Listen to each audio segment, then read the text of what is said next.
Përshëndetje. Sot kam kënaqësinë të kem të ftuar një zonjë, një nga ato gra të cilat sapo i përmendet emri, por këdo i vjen në mend një grua e fortë, një grua e artikuluar, një grua profesioniste dhe zonja në punën e saj. Një zonjë e cila ka përfunduar Fakultetin e Drejtësisë në Universitetin e Tiranës me medalje të artë dhe për shumë vite, mbi 25 vite karrierë tashmë, në fushën e të drejtave të njeriut, ka dhënë kontributin e saj për hartimin e shumë ligjeve të rëndësishme në vend, duke përfshirë këtu edhe Kushtetutën e Republikës së Shqipërisë. Kam kënaqësinë të kem zonjën Erinda Ballanca, avokate e popullit. Zonja Ballanca, faleminderit për këtë intervistë. Faleminderit juve. Shumë kënaqësi t'ju kem në këtë takim së bashku, është i pari dhe shpresoj shumë që të jeni e mbar ashtu siç keni qenë edhe në raport me të drejtat e qytetarëve gjatë drejtimit të institucionit të avokatit të popullit. E uroj edhe unë. Dua ta nisim këtë intervistë zonja Ballanca me një figurë e cila është e njohur botërisht, edhe sidomos jo vetëm në rangjet politike, por në shumë sfera për opinionin publik. Dhe bëhet fjalë për Margaret Thatcher, një zonjë e cila e shih të suksesin e saj, jo si derivat apo si rrjedhoj e lëvizjes feministe të qenit grua, por më shumë si një rezultat i aftësive të saj personale. A mund të jesh në fakt edhe grua, edhe feministe, edhe një lider e suksesshme e fortë? Mund të jesh të dyja, por mund të jesh njëra prej këtyre dy mundësive që ju thatë. Unë besoj se zonja Thatcher në fakt ka vepruar apo ka qenë një frymëzim për shumë gra. Një frymëzim për shumë gra për atë çka ajo arriti, pavarësisht se ajo në vetveten e saj apo në të qenin e saj nuk e promovonte idenë e të qenë një feministe dhe nuk është se çonte përpara agjendën e feminizmit. Në lidhje me këtë çështje ka shumë diskutime, shumë tema, ka shumë debate, si është edhe për çështjen e kuotave gjinore, të cilat janë një nga mekanizmat më të rëndësishëm për të avancuar çështjen e të drejtave të grave. Ashtu si edhe mund të ketë gra të cilat mund të shkojnë në pozicione drejtuese, mund të arrijnë të marrin pozicione drejtuese dhe ta bëjnë aq keq punën e tyre sa të ndalojnë apo të pengojnë avancimin e mëtejshëm të grave në detyra të tilla. Unë në momentin që kam marrë këtë detyrë kam dhënë një intervistë dhe e kam konsideruar personalisht si një mision timin që detyrën që unë duhet ta bëja, do të duhej ta bëja sa më mirë t'ishte e mundur, jo vetëm për të pasur një arritje timen profesionale dhe një realizim timin profesional, po dhe për të çuar përpara, për të avancuar agjendën e të drejtave të grave në vendin tonë. Më besoni që është shumë e vështirë t'ja dalësh duke qenë një grua, sesa t'ja dalësh duke qenë një burr. Shumë pikpyetje vendosen në lidhje me performancën e një zonje dhe të një gruaje, të cilat as nuk ekzistojnë dhe as nuk përbëjnë çështje për shumë e shumë burra të tjerë. Pra, jeni e sigurt që grave u shikohet çdo gjë ende me lup për çfarë do lloj çështje që lidhet me performancën e tyre, por ama kur ato ja dalin dhe janë të suksesshme, është një çështje e cila nuk merr përmirëson, po jo, them përmirëson realisht perceptimin e përgjithshëm të gjithë të drejtave të grave apo të performancës së përgjithshme të grave në detyrat e tyre shtetërore. Nëse do të bëjmë një vlerësim për Shqipërinë, zonja Ballanca, kemi shumë gra të cilat janë në pozicione drejtuese, që nga postet ministrore edhe në çdo nivel drejtues. Gjatë këtyre viteve, ndonse kuotat gjinore janë të përfshira në kodin zgjedhor sa i përket politikës, a mendoni ju se ka pasur një përmirësim? Sigurisht që ka pasur përmirësim dhe avancim, kjo është e padiskutuar. Cilësia e përmirësimit dhe avancimit mbetet ende një çështje që nuk është zgjidhur, por kjo është një çështje që është në gjithë botën. Unë mendoj se në Shqipëri tashmë jo vetëm që ka një numër shumë të lartë grash të cilat janë pjesë e gjithë terenit të punës, patjetër, por edhe në vendimarrje ka gjithnjë më tepër gra të cilat janë në drejtime dhe janë të suksesshme në drejtimin dhe në karrierat e tyre. Ne kemi një nga numrat më të lartë edhe në Evropë në lidhje me këtë çështje, për sa i përket grave në pozicione drejtuese. Tani çështja qëndron tek besimi i qytetarëve që këto gra kanë bërë ndryshimin në qeverisje. Kjo është një çështje e cila do duhet të adresohet, do duhet të shikohet.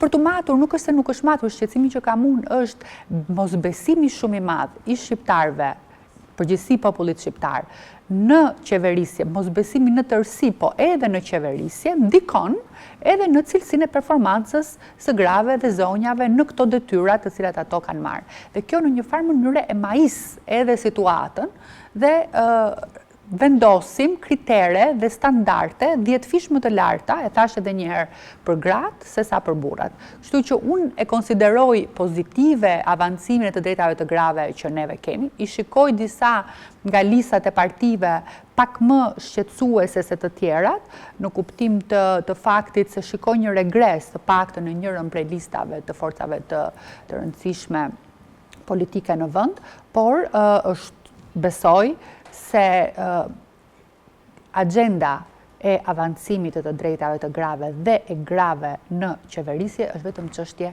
kohe. Lufta për barazim totale do t'jetë gjithmonë më e fortë. Po do t'jetë më e fortë.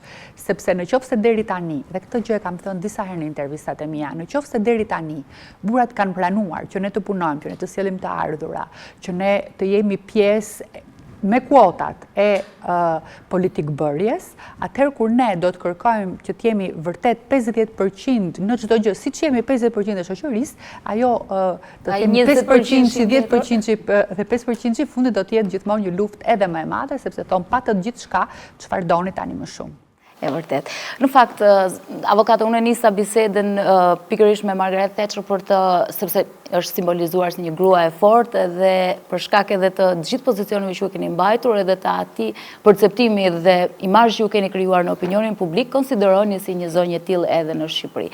Tani do dua të ndalim pak tek Deklarata Universale të Drejtave të Njerëzit, e cila ka më shumë se 70 vjet që është miratuar, është një dokument i cili ka hedhur themelet e drejtësisë moderne, parimet të cilat presupozohet, besohet dhe përpiqemi t'i respektojmë dhe t'i zbatojmë edhe sot, por në punën tuaj si avokate e popullit, sa të vështirë keni pasur ju për t'i qëndruar këtyre parimeve, ose më saktë për t'i vlerësuar këto parime në mjedisin shqiptar? Deklarata Universale të Drejtave të Njerëzit është një nga instrumentat më të rëndësishëm në nivel global për garantimin e të drejtave të individit. Fakti, arsyet shkaqet geopolitika që e solli këtë deklarat, ka qenë shumë pozitive për të drejtat e njerëzit në atë moment. Kjo sepse sigurisht po ta mbar njerëzimi mbas 2 luftrave shumë të tmerrshme, saj të parë dhe të dytë botërore, e ndjen nevojën thelbësore që të mblidheshin bashkë dhe të thoshin jo më luftës. Dhe ky ka qenë një frymëzim shumë i madh, i cili ka vazhduar deri më sot. Kombet e Bashkuara në mënyrë të vazhdueshme, një nga komponentët e tyre thelbësor përveç sigurisë kanë edhe agjendën e të drejtave të njerëzit. A ka ndryshuar bota sot? Unë mendoj se sot jemi në një nga momentet më sfiduese për sa i përket të drejtave të njerëzit. Pasojat e globalizmit, më pas edhe nevoja e shumë shteteve për t'ia dalë apo për t'u riparaqitur, rishpikur pozicionin e tyre, rivendosur pozicionin e tyre në botën globale, ka sjell edhe një disregard apo një mos dhënje të asaj vëmendjes së duhur për drejtat e njerëzit, apo duke i konsideruar të drejtat e njerëzit si një pengesë në avancimin e fuqizimit të mëtejshëm apo të ruajtjes së asaj statu quo-je të një shteti të caktuar apo një rajoni të caktuar si lider në mbar botën. Këto fenomene janë shumë shqetësuese për ata që merren me drejtat e njerëzit. Trendet dhe megatrendet botërore për çështjet e drejtave të njerëzit nuk janë fare pozitive. Më duhet të them se pas Covid-it, dhe Covid ishte një nga ato të themi pandemi dhe emergjencë globale që shënoi drejtat e gjithëve ne. Por nga ana tjetër i bëri shtetet të mendojnë se të tëra kufit e kompetencave të tyre, të fuqive të tyre, mund të mos ekzistonin. Dhe më besoni që vetëm politikanëve, po dhe shumë personave të tjerë me pushtet, pasja e më shumë pushteti dhe kufizimi i disa lirive dhe të drejtave të njerëzit, i bëri të ndihen mirë. Dhe i bëri që në subkonsciencën e tyre, në një farë mënyrë të gjejnë arsyetime shumë çuditshme, që t'ja vën fajin lirive dhe demokracive, drejtave të njerëzit, standardeve që ne kemi, si shkaqe për të cilat Covidi në Kinë u adresua në një mënyrë tjetër, me shumë pa kosto dhe me një situatë dhe me një emergjencë të ndryshme, dhe në Evropë dhe në vendet nordike, të themi Evropa dhe Amerikat në një mënyrë tjetër.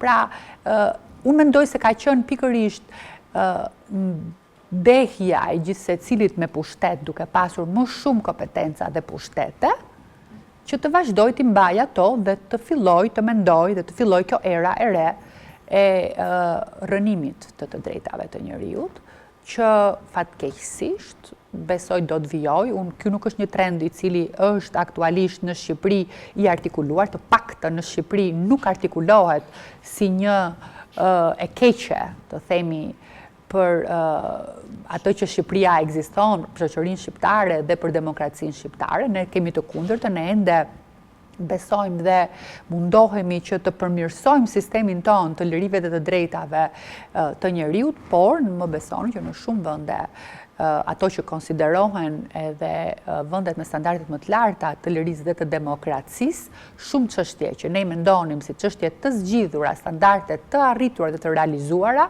janë duke pësuar tërheqje dhe janë duke u ridimensionuar. Kështu që sot më shumë se kur, shkaqet për cilët deklarata universale e drejtave të njerëzit u miratua nga të tëra vendet janë të rëndësishme, duhet të trumpetohen me të madhe, duhet t'i mendojmë, t'i lexojmë, t'i rishikojmë të gjithë dhe sa herë t'i lexojmë, aq më tepër do kuptojmë se sa të rëndësishme janë.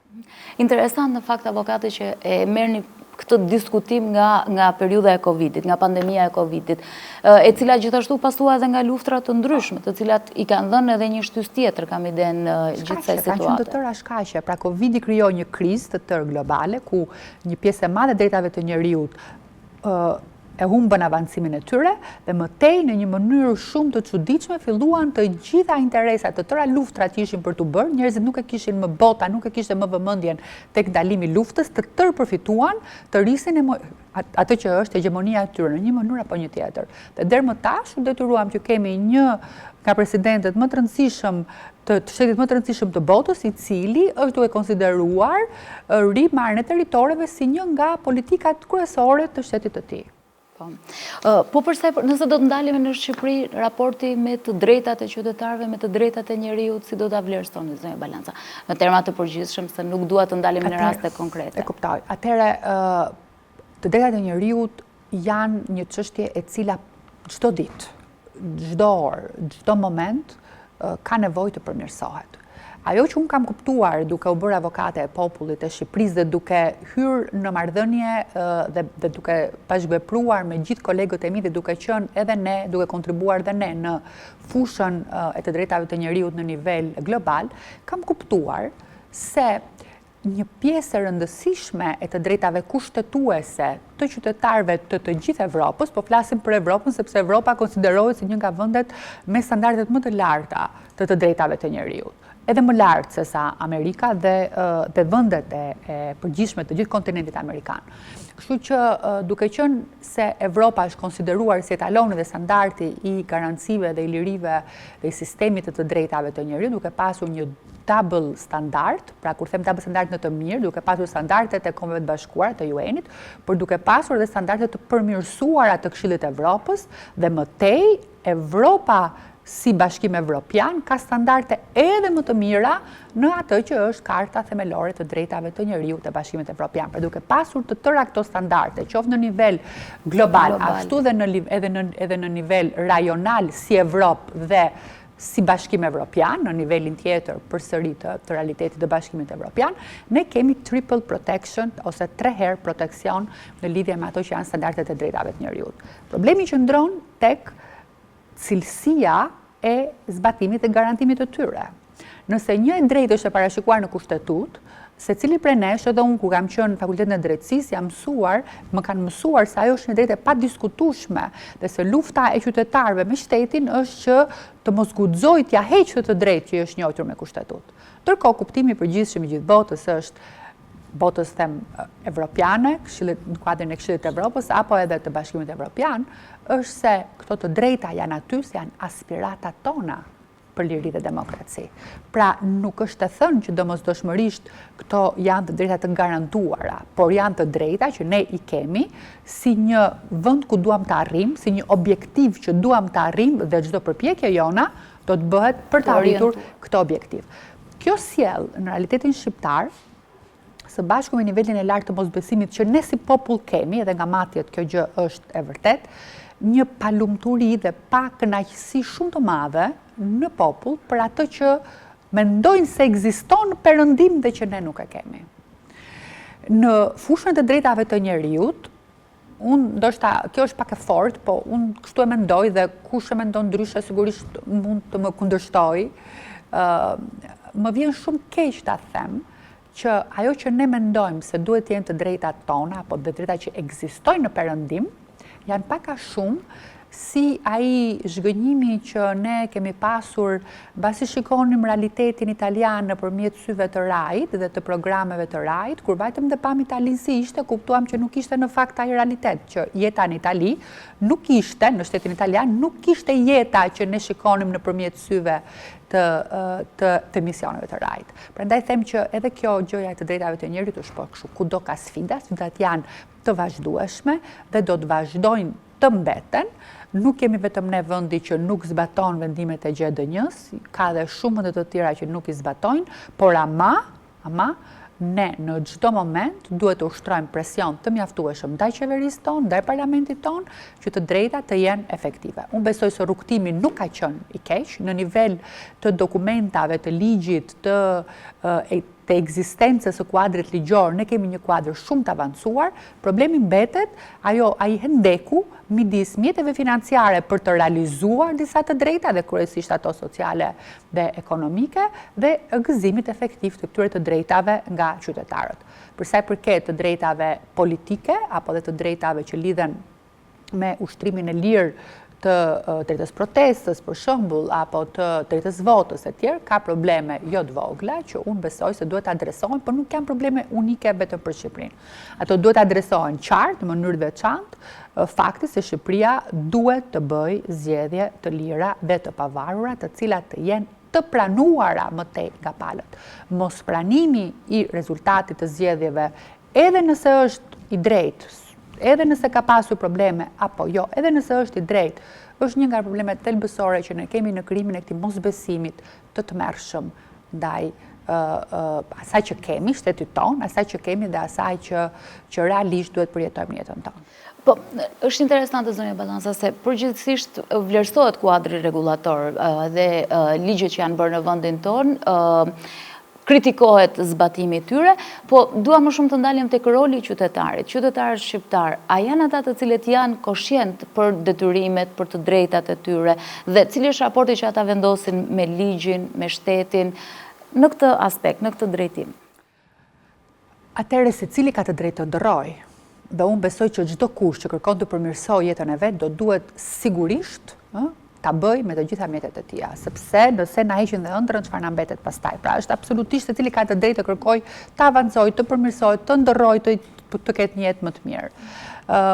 A ka apo jo një mos përputhje? A kemi koshiencën e duhur më shumë do të di? Kjo është çështja. Pra, a kemi në koshiencën e duhur se cilat janë të drejtat që garantohen nga shteti dhe deri në çfarë mase këto të drejta duhet garantohen? Kjo pastaj është një çështje tjetër që vjen, siç e thash, edhe me kulturën jo shumë të mirë demokratike që ne kemi dhe me një konfliktualitet shumë të madh që neve na vjen si shoqëri dhe që besoj se na pengon shumë në avancimin e gëzimit të drejtave dhe lirive tona themelore. Nëse ne në çdo moment çfarëdo lloj avancimi me konsensus i japim një konotacion negative, e quajmë pazar, nuk e pranojmë, pasi e bëjmë e anatemojmë, nuk do të ecim përpara si shoqëri. Bashkimi Evropian dhe gjithë politika e vendeve të Bashkimit Evropian është pikërisht politika e konsensusit. Ti sot arrin diçka, do harish nesër diçka tjetër, por jo pse nuk arrita gjithçka që sot të mos e arri fare atë marrëveshjen që duhet apo të mos e avancoj fare në një çështje të caktuar. Unë them se ka nevojë për një ndryshim në qasje edhe për sa i përket të drejtave dhe ajo që është më e rëndësishme, duhet ka nevojë për një ndryshim në qasje për të pranuar ato që janë pozitive në vendin tonë, avancimin pozitiv që kemi pasur dhe sigurisht për të kërkuar një përmirësim në shumë fusha dhe aspekte të jetës tonë. Por fillon nga ne. Ne duhet të besojmë më shumë dhe duhet të përpiqemi të luftojmë vetë, jemi pjesë e ndryshimit, pjesë e përmirësimit për ta çuar diçka përpara. Nëse diskutimi kryesor, unë kam pasur gjithmonë një shqetësim shumë të madh që ne jemi kthyer në një vend i cili sa herë që ndodhin zgjedhjet në vend, gjëja që kërkon është një përfitim individual, imediat, personal. Qoftë në mënyrë kërkojmë tashmë populli kërkon domosdoshmërisht nga forcat politike, ose sigurimin e një vendi pune, ose sigurimin e një benefici tjetër, dhe nuk shikojnë më idealin dhe nuk shikojnë më atë që fakti sepse unë votoj për një forcë caktuar politike është se unë besoj që ajo do ta drejtojë vendin më mirë dhe në makro do sjellë një përmirësim të jetës në vend. Nuk fokuson as tek alternativa, as tek ekipi. Prandaj them, shqiptarët kanë të paktën 3 apo 4 zgjedhje që kanë filluar dhe mendojnë vetëm në atë të voglën, në një narrativ të vogël, në një përfitim individual të vogël, dhe kjo besoj ka qenë edhe një nga shkaqet kryesore që ka rënuar demokracinë në vend, sepse ne nuk kemi zgjedhje të lira që ti ta përdorësh votën për atë qëllim për cilin është dhënë.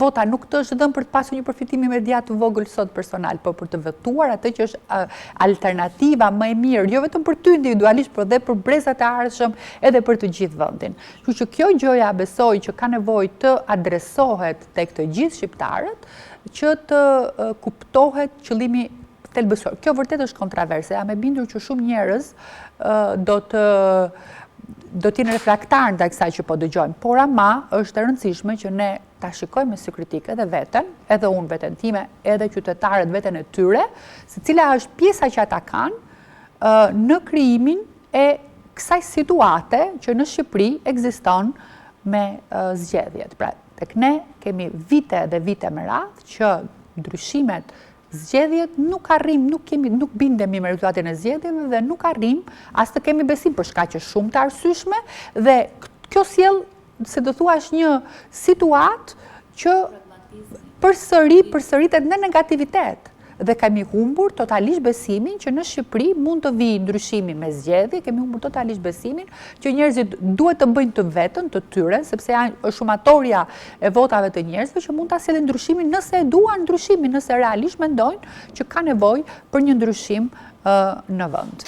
Avokate, dua të kalojmë te një tjetër foto shumë interesante, e cila është një pikturë e piktorit Ardian Jusufi dhe është nga koleksioni juaj personal.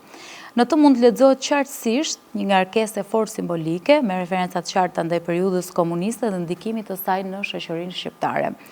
Ndoshta kontrasti mes elementeve të dukshëm dhe të fshehur sugjeron një narrativ për shtypjen, indoktrinimin dhe humbjen e individualitetit në regjimin komunist. Përplasja mes identitetit kolektiv dhe atij personal individual, të cilët duket sikur janë një trashëgimi që na ndjek edhe sot. Është absolutisht e vërtet. Unë kam një pasion timin për pikturën, në kuptimin e koleksionimit, nuk pikturoj vetë, po që dua të kem artë të pasjes së veprave, është një që kur e mbaj mend veten time, kam pasur një adhurim shumë të madh për pikturat. Dhe paratë e para që kam fituar duke përkthyer, si studente kam bler një pikturë të vogël. Domethënë, edhe atë pikturën e kam ende edhe sot. Domethënë, nuk është besoj ndonjë piktor i të njohur, po. Ja, në atë kohë ka qenë një piktor i cili sigurisht ka pasur një emër në qytet për kohën. Me vite gustot ndryshojnë dhe sigurisht un kam piktorë të tjerë, por në atë kohë ka qenë një pikturë e cila realisht ka qenë gjëja e parë, ose temi guri i parë që unë kam vendosur duke qenë ende studente me paratë e para që kam fituar nga përkthimi.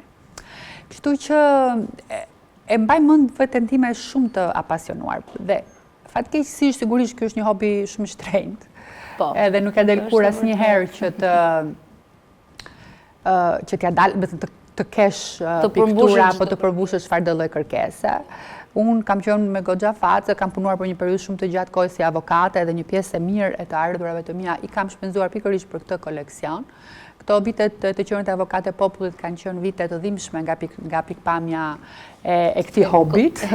Po janë shumë e kalueshme, është e shërueshme, kalueshme, nuk është asgjë asgjë e pa suportueshme apo e pa kalueshme, sigurisht janë gjëra që, domethënë, njerëzit kanë probleme dhe shumë herë më të mëdha se kjo dhe ekzistenciale. Interesant. Por dua të them, po ta vendosësh në prizmin e aktualitetit.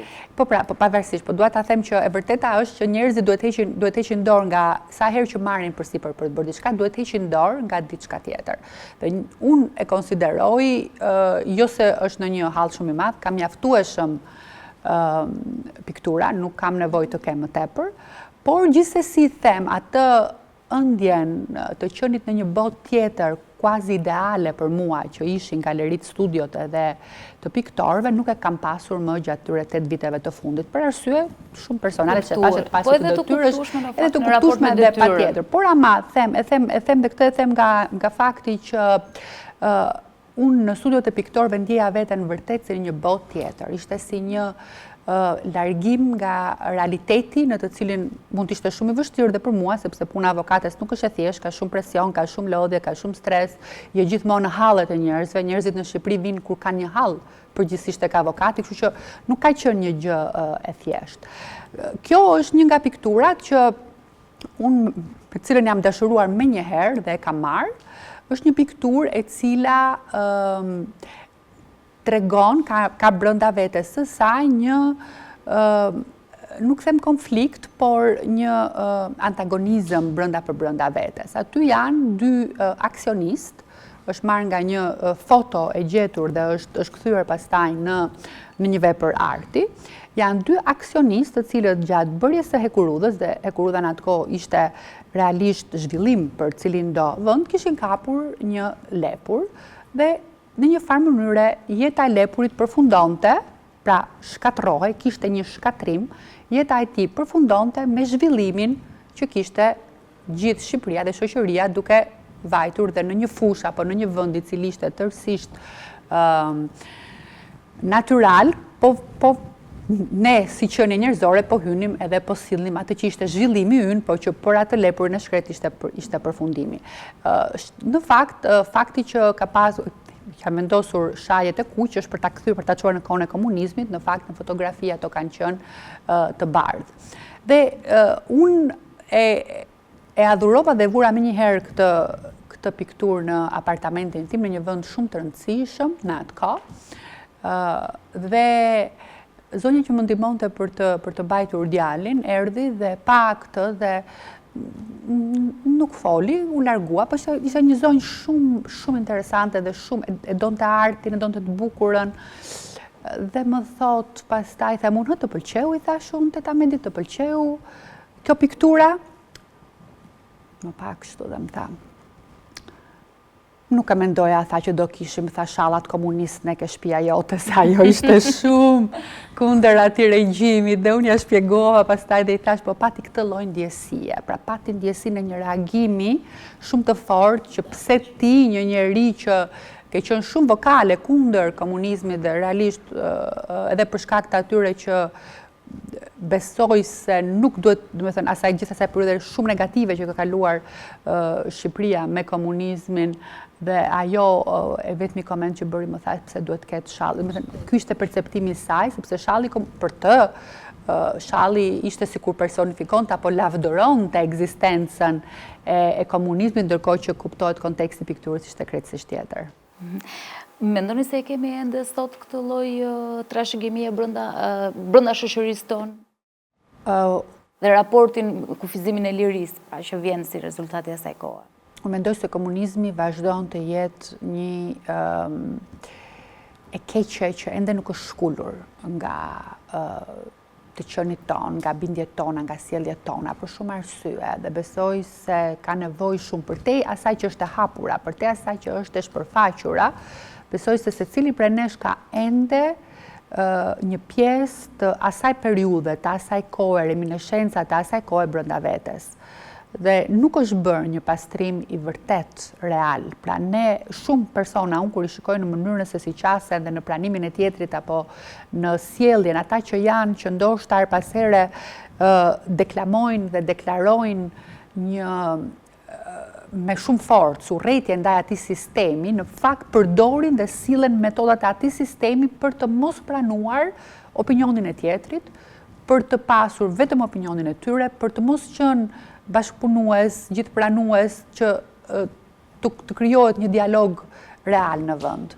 Kështu që përveç të tjerave, brezi i ri nuk e kupton më komunizmin dhe për hir të atyre 2-3 ideve që mund të kenë qenë pozitive të barazisë apo të pasjes së një jete që mund të ishte më e mirë për një pjesë më të madhe njerëzish, por gjithsesi e keqe krahasimisht me atë që kemi sot,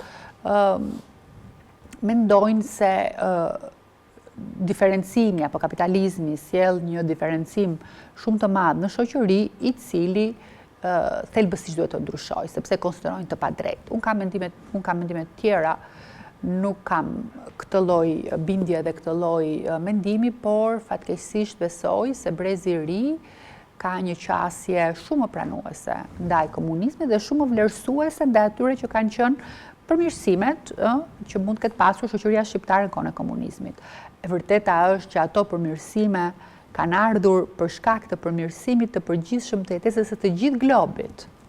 Dhe me një kosto shumë të madhe, pra kur them përmirësimi i jetës arsimore apo dalja gruas shqiptare, sepse gjatë asaj kohe gruaja shqiptare doli nga shtëpia, vajti në punë, u punësua, u shkollua, etj. Po, por këto ndodhen në gjithë botën.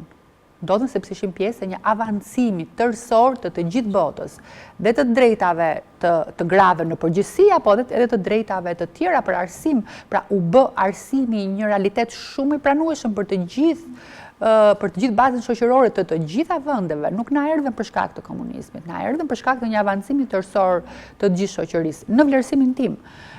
Dhe besoj se shoqëria shqiptare ende ka nevojë që të bëjë amends me atë kohë, jo duke krijuar apo realizuar, të themi, duke qenë nihiliste ndaj asaj periudhe, patjetër që jo. Por ndoshta duke nxitur një debat publik duke pranuar dhe distancuar nga periudha e komunizmit në mënyrë thelbësore dhe të qëndrueshme, jo duke përdorur të njëjtat metoda. O je me mua kundra meje. O me mua, o kundra meje, siç është sot fatkeqësisht një realitet në çdo sektor shumë i fortë në Shqipëri, është thelbësisht një qëndrim komunist. Që vjen, besoj, nga koha e diktaturës, ku nuk pranohej mendimi ndryshe dhe nuk pranohej opinioni tjetrit. Ti mund mos kesh të njëjtin mendim me dikë, po do t'i pranosh atë që është pozitive dhe ose e mirë apo ajo që e avancon një çështje të caktuar. Dhe prandaj them që ne kemi nevojë ta kuptojmë realisht komunizmin dhe ta heqim nga vetja komunizmi. Pra ne kemi dalë nga komunizmi, po komunizmi s'ka dalë nga ne. Është vërtet. Avokate, për sa i përket diplomacisë shtetërore, vitet e fundit jemi njohur edhe me shumë terma të tjerë, si diplomacia digjitale, diplomacia ekonomike e të tjerë. Po, nëse do të ndalesha të flisja me ju, do të flisja për diplomacinë ligjore. Atë që ju më së shumti e keni ushtruar në Strasburg, në Këshillin e Europës, në marrëdhënie me të gjithë kolegët tuaj në Europë, po edhe gjithë, siç e folëm dhe pak më lart.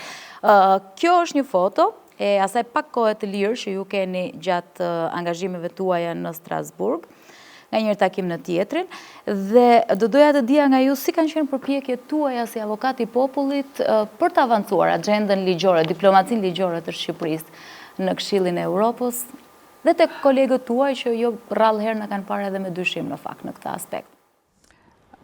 Shiko, së pari duhet kuptuar që realiteti të drejtave të njeriut është një realitet i cili kuptohet, ndihet dhe advokohet në nivel rajonal apo global.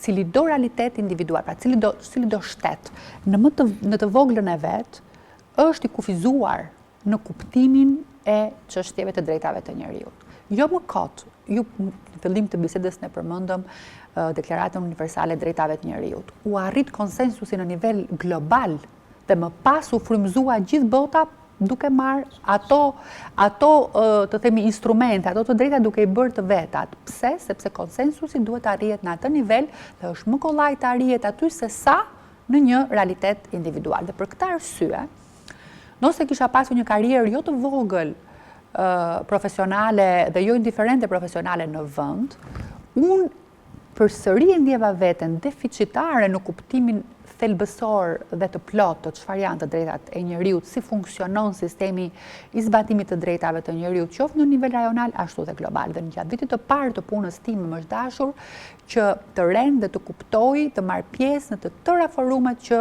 organizojnë organizatat si ne, pra ku përmblidhen si ato të avokatit popullit, si një ombudsman klasik me trajtimin e ankesave, ashtu dhe të institucioneve të drejtave të njeriut që merren me promovimin e të drejtave të njeriut. Dhe pjesëmarrja në këto forume, sigurisht ishte shumë e rëndësishme për mua për të kuptuar mentalitetin, cilat ishin tendencat, to që thashë edhe më parë, trendet, megatrendet, ku do shkojmë, çfarë pritet, për të parë aty në fakt që nuk ishte asnjë realitet ideal, as në Danimark, as në nuk e di në sa vende dhe madje një nga shqetësimet e mia më të para, në takimet e para që kam pasur, ishte që në atë kohë Danimarka duke qenë në krye të Këshillit të Evropës për një moment të caktuar, Komiteti i Ministrave të Këshillit të Evropës kërkonte të kufizonte kompetencën e Gjykatës Evropiane të Drejtave të Njeriut në trajtimin e çështjeve. Dhe mund ta imagjinoni si mund duk mua që Danimarka, një nga vendet lider në këtë fushë, të kërkonte të ndryshonte konventën për sa i përket disa elementeve shumë të rëndësishëm që nuk do ta kishin më, ose nuk do ta fuqizonin, nuk do ta njihnin apo do ta unin në një farë mënyre supremacinë e Gjykatës Evropiane të Drejtave të Njeriut. Pra e them këtë që bota ka sfida në të tëra anët dhe unë nëpërmjet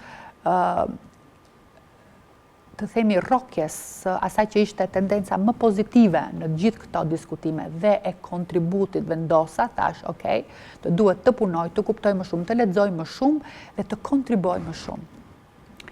Aktivizmi në këto institucione të bën që ato të shikojnë kur ti flet, kur ti argumenton, kur jep një element, të gjithë e shikojnë, e njohin, kur të shikojnë që ti punon më tepër, të duhet më beso të punosh dy fish. Ka shumë vende që nuk duan fare të merren me dimensionin ndërkombëtar të drejtave të njeriut apo me shpërfaqjen ndërkombëtare të tyre dhe në këto forume.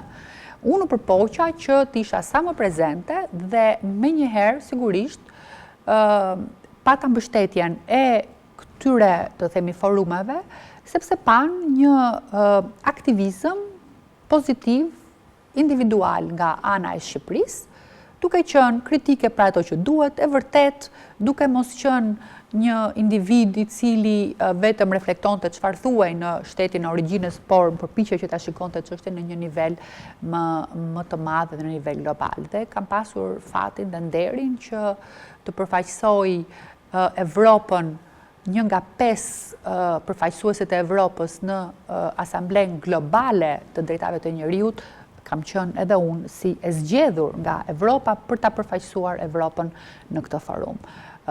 Gjithashtu dhe në forumin e Evropës kam qenë gjithmonë një nga antarët, nga 5 antarët e bordit të trajtimit të çështjeve të drejtave të njeriut në rrjetet tona të drejtave të njeriut.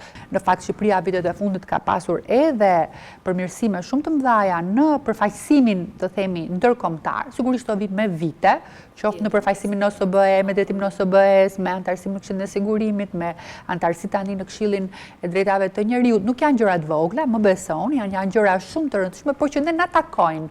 Dhe fakti që ne si shqiptar me këtë mosbesimin që kemi ndaj forcave tona dhe ndaj asaj që ne kemi, realitetit që ne kemi, me kritikën shumë të madhe që kemi ndaj vetes dhe realitetit, her pas here jemi të themi ndrojtur, kemi qenë të ndrojtur për të mos qenë realisht lider apo për të avancuar, për të mos marrë të vendet tona, për të mos aplikuar, sepse kemi menduar gjithmonë se ka të tjerë që i bëjnë shumë herë më mirë se ne këto gjëra.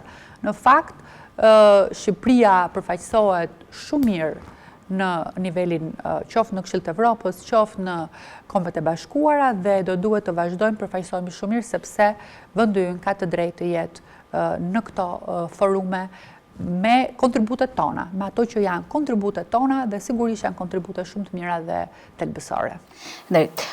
Folet për energji shumë të mëdha që i keni konsumuar, energji të cilat në fakt janë marrë nga koha familjare, pa diskutim, dhe nga koha personale, nga koha familjare të cilin do duhet ta kishit shpenzuar, konsumuar me djalin tuaj, që siç duket në këtë foto keni një ngjashmëri shumë të madhe me njëri tjetrin. Si ja dilni zonja Balanca ta balanconi këtë kohë me djalin tuaj, po nga ana tjetër edhe këtë raportin mes të drejtave dhe shembullit që duhet i jepni atij dhe disa kufizimeve që kërkojnë fëmijët? Po me përpjekje, edhe mendoj se të qenit nën është dimensioni më i shkëlqyer i çdo gruaje që e ka fatin të jetë nën dhe është edhe profesioniste. Pra midis profesionit dhe të qenit nën, unë në çdo ditë jetës time do zgjidhja të qenit nën. Edhe këtë e them pas edhe një kufizim apo pas edhe një mendim se ndoshta do ishte ndryshe absolutisht. Kam pasur dhe duhet ta them këtë gjë që në momentin që kemi vendosur me ish-partnerin tim që të bënim një fëmijë, ka qenë më shumë nxitja dhe insistimi i tij. Unë kisha shumë frikra personalisht, kam qenë shumë e pavendosur, duke thënë do dua ta bëj, do më duhet të kem probleme me profesionin, çfarë do bëj e të tjera. Nuk isha e re, kam qenë 29 vjeç kur ka ardhur Erani dhe kisha këto dilemat e mia shumë të mëdha, sepse më dukej sikur do të ishte një që do të kufizonte në jetën time profesionale, por në fakt jam falenderuese për gjithë jetën ish-partnerit tim për këtë çështje, sepse insistimi i tij realisht më ka dhënë atë që është gjë më e rëndësishme jetës time dhe të cilën realisht them, për të cilin çfarë do lloj gjëje tjetër vjen në rend të dytë. Pra edhe puna me gjithë këtë pasionin tim shumë të madh për punën, ridimensionohet, ndryshon qenia njerëzore në momentin që ti bëhesh nën dhe shikon fëmijët e tu, çdo gjë tjetër vjen në rend të dytë. Pra përsëri, unë kryesisht rritjen time eksponenciale në karrierë kam pasur mbasi jam bërë nën. Dhe ndërkohë besoja që kjo do të ishte një kufizim, në fakt kjo nuk ishte kufizim. Tani, a ka pasur nga ana tjetër një lloj kufizimi të kohës që unë duhet kaloja me djalin tim? Sigurisht që po. Me thënë ka pasur dhe kjo nuk diskutohet, por unë besoj se Erani është një djalë i cili jeton mirë me faktin që i ka prindrit profesionist, nënën e ka një profesioniste që duhet të punoj, që ka kohën e saj për të punuar. E vetmja kritikë që më bën në mënyrë të vazhdueshme, këtë ma bën në mënyrë konstante, është se duhet të mendoj pak më shumë për veten dhe duhet t'i kujtoj të pushoj ndonjëherë. Domethënë ai përpiqet të më thotë që mos u lodh më kaq shumë, se gjithçka që ti ke dashur ta rish në jetë e ka arritur dhe ka shumë njerëz që mund mos duan fare të kenë asgjë më shumë se kaq, sesa kjo që ti ke në jetë. Pa ky sensi shumë i madh i përgjegjësisë dhe i heqjes dorë nga gjërat vogla të mia, papi quajt vogla krahasimisht atyre për të cilat heqin dorë njerëzit, për t'ia dedikuar punës. Por ai ka vajtur për të studiuar jashtë në 2019 dhe në një farë mënyrë gjatë kësaj periudhe ky workoholizmi im apo pasioni im i tepërt për punën ka qenë edhe pjesë. Jo, po kam qenë, domethënë nuk e kam pasur detyrimisht që të jem me të, duke qenë se ai ka vajtur për të studiuar nga 2019 një pjesë të shkollës mesme dhe pastaj shkollën e lartë. Jashtë nuk është në mënyrë të përditshme kështu që koha ime më lehtësisht, si të thuash, mund t'i kushtohet tërësisht punës. Por është një nga të them kritikët edhe adhuruesit e mi më të mëdhenj. Tani, po t'ishte Erani këtu do ju thoshte që ja fituat zemrën mamit se thatë që i ngjaj mamit. Kështu që kjo puna ka mbaruar. Jo, në fakt keni një ngjashmëri shumë të madhe. Jo se nuk gjendet atë dhe ish bashkëshorti juaj, sikur se gjendet dhe në emër, kam ide në emrin e djalit. Emrin e ka vënë gjyshja vetë, emrin e ka vënë gjyshja e Eranit edhe ajo është personi që ja ka vënë dhe ne jemi shumë të lumtur dhe ai i pëlqen emrin e vet shumë. Ato propozimet që kam pasur unë kur ja them tani më thotë shqyro maqës mi ke vënë ato emra. Sa bukur. Avokate, do të kalojmë tani nga fotot, nga bota vizuale tek aksi i dytë i këtij programi që unë kam menduar të jetë leximi, të jetë ajo e shkruar, fjala e shkruar e cila fatkeqësisht kohët e fundit duket sikur nuk është aq shumë në qendër të vëmendjes dhe aq shumë prezente mes nesh. Në fakt, jo pa qëllim kemi zgjedhur këtë libër sot për juve, Nomeja e largët nga Faik Ballanca, babai juaj, një njeri, një publicist, një gazetar, një njeri i cili ka dhënë një kontribut të çmuar për shoqërinë në raport me atë çfarë ka thënë dhe me disa nga porositë që ju ka lënë juve. Dhe lidhjen që keni me trashëgiminë e tij dhe me profesionin tuaj.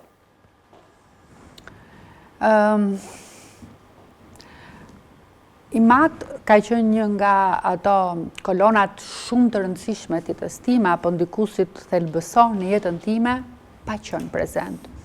Unë kam humbur babain kur kam qenë vetëm 3 vjeç e gjysmë. Kështu që unë kam njohur nëpërmjet mënyrës si ka shkruar, nëpërmjet thënies së njerëzve të tjerë, nëpërmjet asaj që ai ka qenë dhe modelit që ai ka dhënë, një gazetar dhe shkrimtar i shkëlqyer që në atë moshë aq të re arriti të linte kaq shumë tekste, qoftë krimtari në publicistik, ashtu edhe sigurisht në pregimin e shkurtër dhe në këtë roman. Ky roman nuk u botua se babi ishte gjallë dhe në fakt ka qenë një nga edhe arsyet kryesore të një pakënaqësie shumë madhe që ai kishte me botën. Romani u botua vite më vonë, për herë të parë kur unë kam qenë në klasë të 7. Kështu që kuptohet, domethënë kishte kaluar shumë vite, u rimor sepse situata politike në Shqipëri filloi të ndryshonte, vendi filloi të hapej dhe ata që ishin miqtë e Timeti, kolegët e tij e konsideronin si një premtim që duhet ta mbanin për të, pasi libri ishte vërtet i shkëlqyer. Dhe unë mendoj se pavarësisht, unë jam shumë kritike në lexim, të mundohem të jem kritike, dhe kur janë gjërat e njerëzve të mitem, shiko, dashuria për dikë duhet të ndahet nga mendimi për objektiv për atë që është. Dhe jam përpjekur vazhdimisht që të mos them që duhet lexuar vetëm sepse është libri babit tim. E kam lexuar duke e parë, duke munduar që të isha krejtësisht kritike. Dhe them që është një nga tekstet më interesante të kohës së komunizmit, i shkruar në fillim të viteve 70 dhe që është edhe sot tërësisht real. Pra nëse ne marrim dhe lexojmë të librin sot, mund të duket sikur është shkruar përpara 4 vjetëve, 7 vjetëve, 10 vjetëve, në të gjitha rastet. Pra sa që ne lexojmë e gjen shumë të freskët në kohë. Është një libër tërësisht befasues me një kolorit të jashtëzakonshëm që na jep një Shqipëri tjetër, e cila në atë ngërthimin e realiteteve të asaj kohe, kuptohet, krijonte lidhjen me kujtimin, harresën, problemin, jetën e fshatit, emancipimin, marrëdhëniet njerëzore, individuale midis njerëzve. Kështu që nuk dua të them shumë më tepër, sepse kjo është edhe një nga ato çështjet shumë emocionale, siç mund ta kuptoni për mua, por them që në çdo gërm që unë lexoj të atyre që i mat ka lënë dhe kuptojnë në një moshë shumë të re, ai ka ikur kur ka qenë 32 vjeç, kështu që mund ta kuptoni sa i ri ka qenë një ingjeni i letrave shqipe në gjithë kuptimin e vet. Dhe humbja sigurisht e imja është katastrofike, se humbja njërit nga prindrit është katastrofa më e madhe që mund t'i ndodhi njerëzve. Humbja nuk ka qenë vetëm e imja, humbja ka qenë edhe e letërsisë shqipe, dhe çdo kush që lexon këtë libër, të cilin ai e ka bërë të roman në të 30-ta, të kupton se çfarë potenciali ai do të kishte. Zonja Ballanca, ishte shumë kënaqësi dhe ju falenderoj për këtë intervistë. Faleminderit juve, shpresoj të kem qenë konkrete dhe jo e të zgjatur. Jo, as pak, edhe keni qenë me mesazhe të duhura për të gjithë. Faleminderit. Faleminderit juve.